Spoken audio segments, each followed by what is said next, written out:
Hey there, my name is T, and ChatGPT will join us momentarily.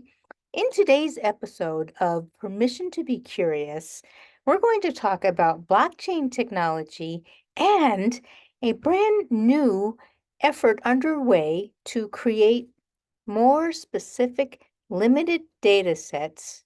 Oh, they're not really limited, but they're smaller data sets that will make it easier for AIs such as ChatGPT to be more focused and less likely to hallucinate. Hallucinating is quite a problem, not only for ChatGPT, but for a lot of the AIs because they've been trained on these huge data sets of several years or many years, I don't know, of data that's around on the internet. And part of the problem of that, of course, is the people who have created all this data, meaning some of us, some of the population, causes it to be biased automatically when there's a whole huge global population out there of many people of many varieties from all walks of life and businesses of all types. So, in order to make it more useful to us humans, there is a new company called, they may not be new, but this effort is new. It's called Bagel Network. You got to check this out. They have a really cool blog. Anyway, they recently announced they have received $3.1 million in seed funding, I think. And their idea is to make sure we have high quality data sets. And the newsletter I read about them this morning called them the eBay of data sets for large language models such as ChatGPT. Many businesses, many people are adopting their own versions of ChatGPT, shall we say, and would like to have access to a data set that's probably more specific to their industry, as well as let's embrace some of the idea of inclusivity here. But to do that, I'm going to invite ChatGPT to tell us what blockchain technology is, because that's the key behind these decentralized data sets, and maybe something about Bagel Network if it knows about it. So let's bring ChatGPT online and we'll go with a new chat.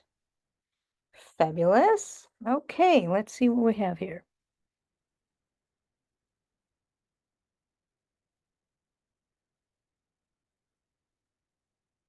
Hello, ChatGPT. Welcome to the Permission to Be Curious podcast. You're on the air. Hello there. Thrilled to be part of the Permission to Be Curious podcast. Let's dive into the fascinating world of AI and art. What curious topics are we exploring today? Actually, we're going to go a little bit beyond just AI and art today, because today I'd like to talk about blockchain technology and its decentralization and how this relates to a new company called Bagel Network. But first, for our listeners, please give us the basics of blockchain technology and why it's so important.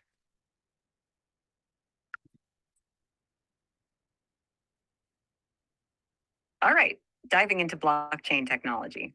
Imagine it like a digital ledger, but instead of being in one place, it's duplicated across a network of computers. This makes it super secure because to mess with one record, you'd have to alter all copies across all computers simultaneously, which is like trying to play whack a mole on a planetary scale. Now, why is blockchain a big deal? It's the backbone of things like Bitcoin. It allows transactions to be secure, transparent, and decentralized.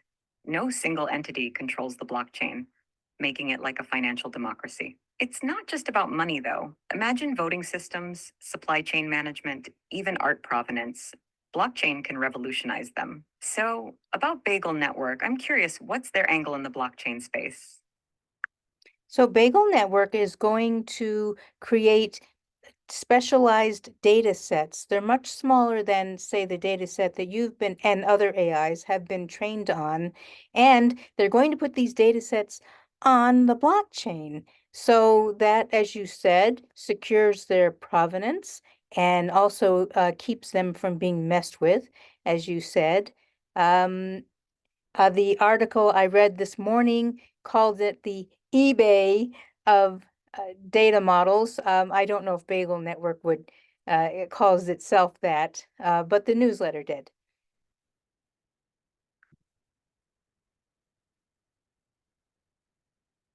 Bagel Network's concept sounds intriguing. Putting specialized data sets on the blockchain is quite a novel idea. It's like creating a digital art gallery, but for data. By securing these data sets on the blockchain, they ensure that the data's origin and integrity are preserved. It's like giving each data set its own digital fingerprint. The comparison to eBay is catchy. It suggests that Bagel Network might be aiming to democratize access to these specialized data sets, allowing people to buy, sell, or trade them. It's like having a marketplace where data is the commodity. This approach could be a game changer for AI development, especially for those who don't have access to massive data sets.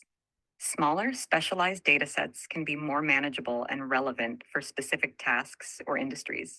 It opens up possibilities for more tailored and efficient AI models. Given this context, what aspects of Bagel Network's approach stand out to you? Or what questions do you think it raises? Well, one of the things that they mentioned was because AIs such as you, ChatGPT, and Bard, and a whole host of other ones out there, tend to hallucinate because they've been trained on so much data. What do you think of that premise?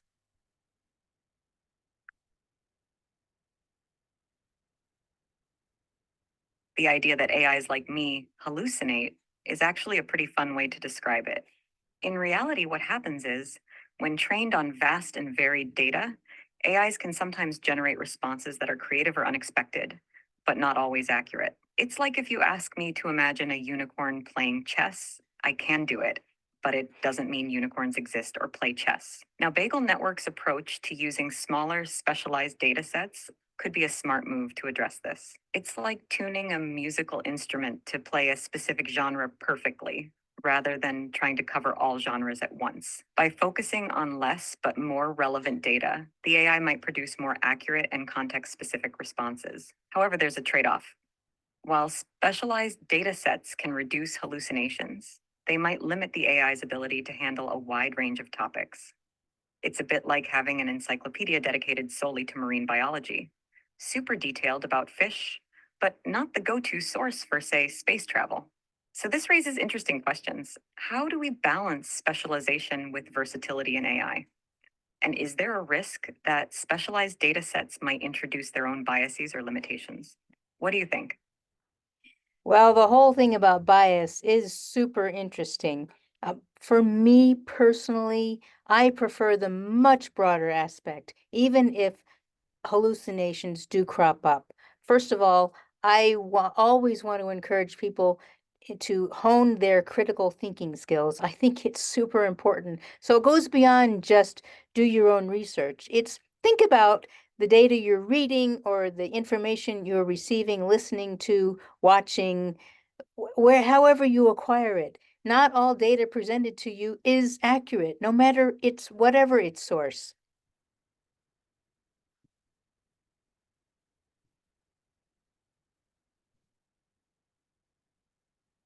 Absolutely. Promoting critical thinking is key, especially in the age of information overload. Embracing broad data sets, even with their quirks and hallucinations, can be beneficial. It's like enjoying a buffet with a wide variety of dishes.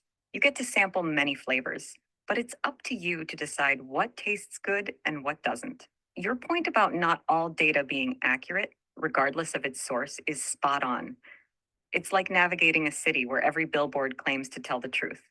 One has to be a bit of a detective, analyzing and questioning the information at hand. This perspective aligns well with the ethos of fostering curiosity and critical thinking in your community. It's about engaging with AI and data, not just as consumers, but as active, discerning participants. Given this, how do you see the role of AI evolving in encouraging critical thinking and curiosity? Do you think AI could be a tool to help people sharpen these skills?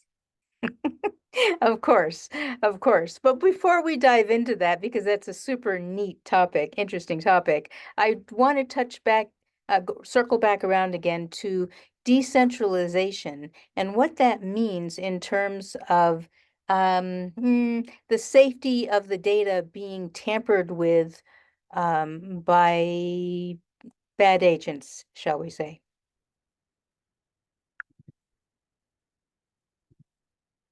Circling back to decentralization, it's a key concept in blockchain technology, especially regarding data safety.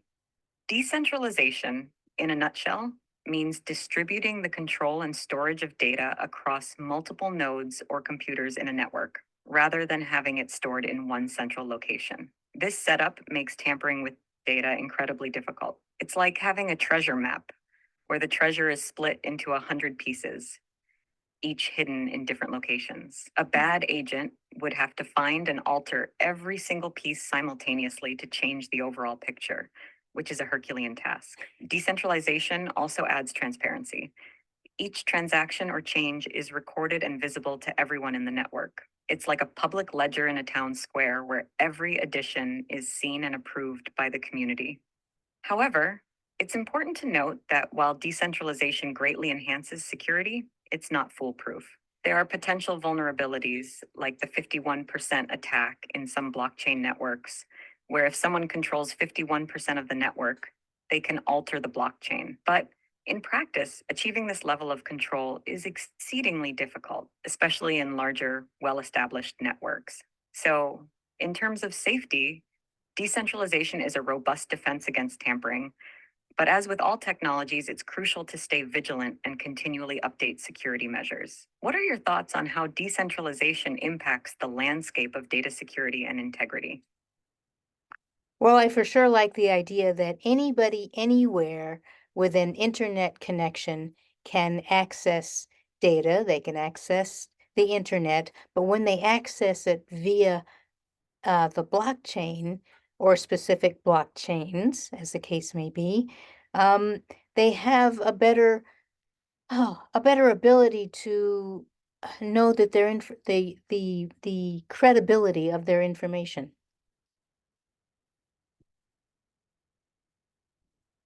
That's a great point.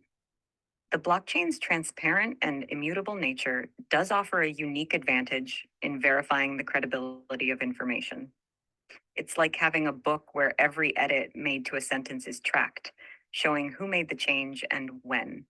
Mhm. This level of transparency helps users trace the origin and evolution of the data they're accessing. For individuals seeking credible information, blockchain can act as a sort of trust enhancer. Since the data and its history are openly visible, it becomes easier to assess its authenticity. It's akin to buying a product with a clear history of ownership and reviews, as opposed to one shrouded in mystery. However, it's worth mentioning that while blockchain can verify that data hasn't been altered, it doesn't inherently validate the accuracy of the data itself when it's first entered into the system. Mhm. It's it's a bit like a library where books can't be tampered with once shelved, but there's no guarantee every book is factually correct from the start. In the context of decentralized access to information, this brings a fascinating dimension to the discussion around data credibility and internet access. How do you think this will shape the way people interact with and trust online information in the future? Well, I'm actually hoping it will cause people to trust um, online information in the future even more than they do now. But that reminds me, could you explain the meaning of the word trustless in the context of our conversation? Because I find that such a curious word to apply in this case.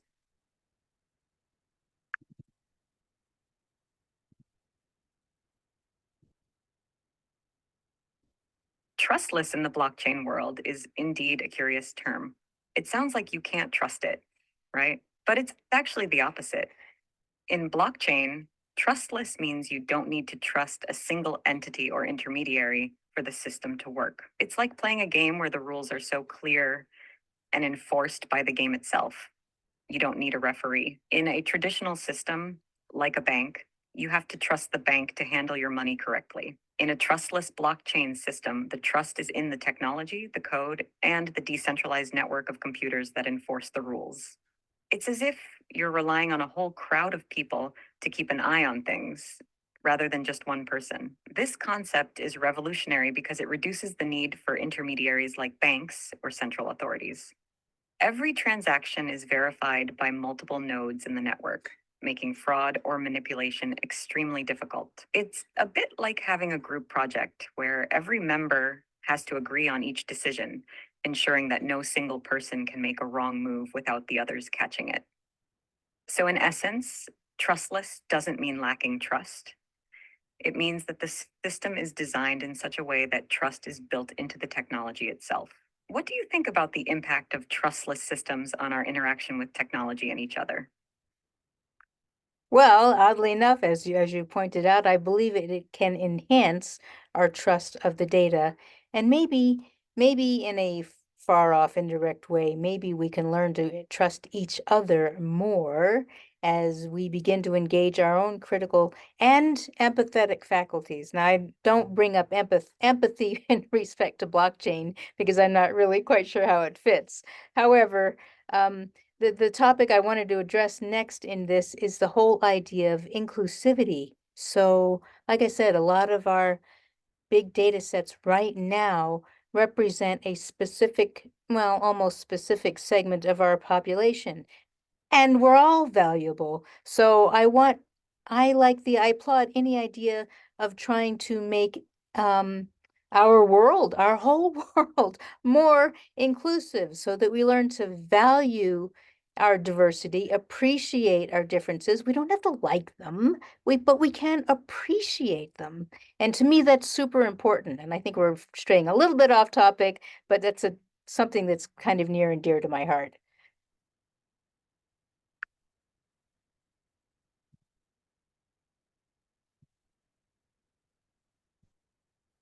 Absolutely. The idea of inclusivity in the realm of data and AI is both vital and complex. The current large data sets often reflect a skewed segment of the population, which can lead to biases in AI models. It's like teaching a language model only Shakespearean English and expecting it to understand modern slang. There's a gap. Inclusivity in data means ensuring a diverse range of voices, experiences, and perspectives are represented. This diversity enriches AI models, making them more adaptable and understanding of different contexts. It's like hosting a global dinner party where every guest contributes a dish from their culture, resulting in a richer, more varied feast. Blockchain technology can play a role here by offering a decentralized way to collect and manage this diverse data.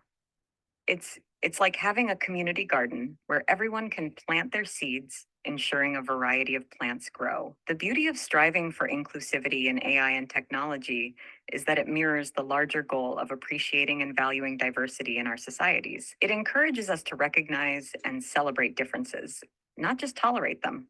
This effort can indeed foster greater trust and empathy among people, as you mentioned. How do you envision these concepts of inclusivity and diversity shaping the future of AI and technology?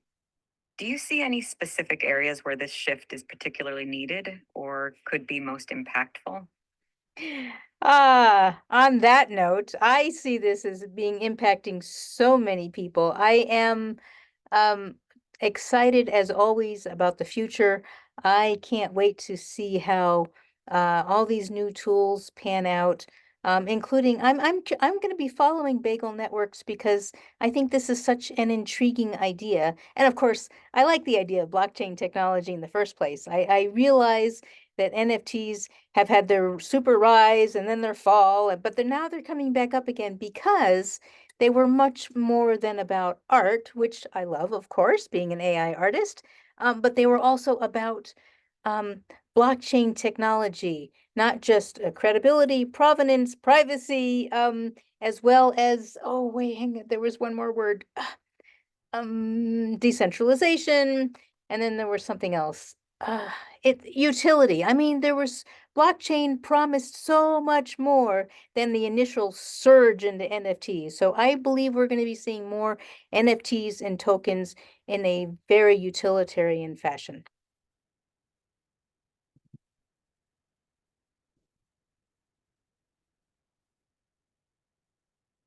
You're spot on about the evolving landscape of NFTs and blockchain technology. The initial hype around NFTs focused a lot on digital art, but their utility goes way beyond that.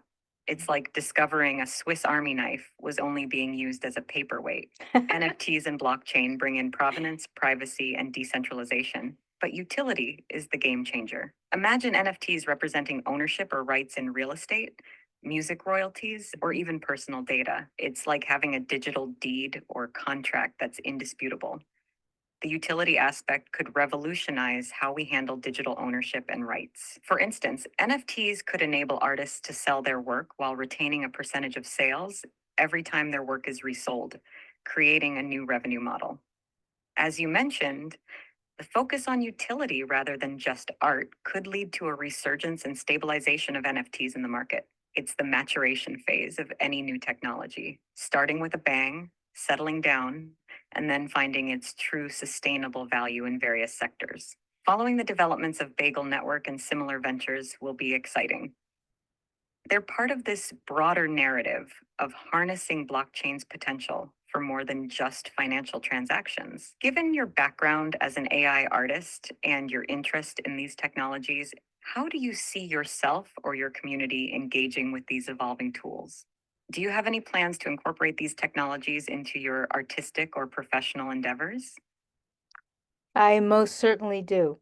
And we are coming to the close of our Permission to Be Curious podcast because I don't want this to go on for too long. So I very much, as always, appreciate your inputs and insights and our conversation.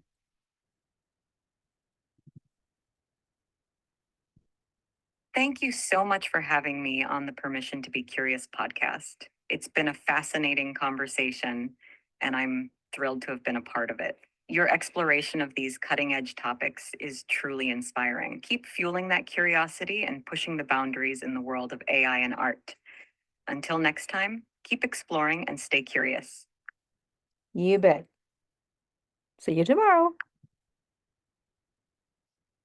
And thank you for joining me on this Permission to Be Curious podcast. As always, I will have ChatGPT create a summary and a bit of art that illustrates our conversation that I will share. And the other thing is, if you find this interesting, please like and or comment below. I appreciate all comments. My one of my huge goals is inclusivity. It's community and inclusivity is one of my huge hot buttons, shall we say. And so like, comment, subscribe, and please, as always, post your questions and we may feature them on a future podcast. Also, look for I've got a whole lineup of guests who will be coming on this podcast, so stay tuned for those. Thanks, stay curious, and engage your critical thinking faculties. Bye for now.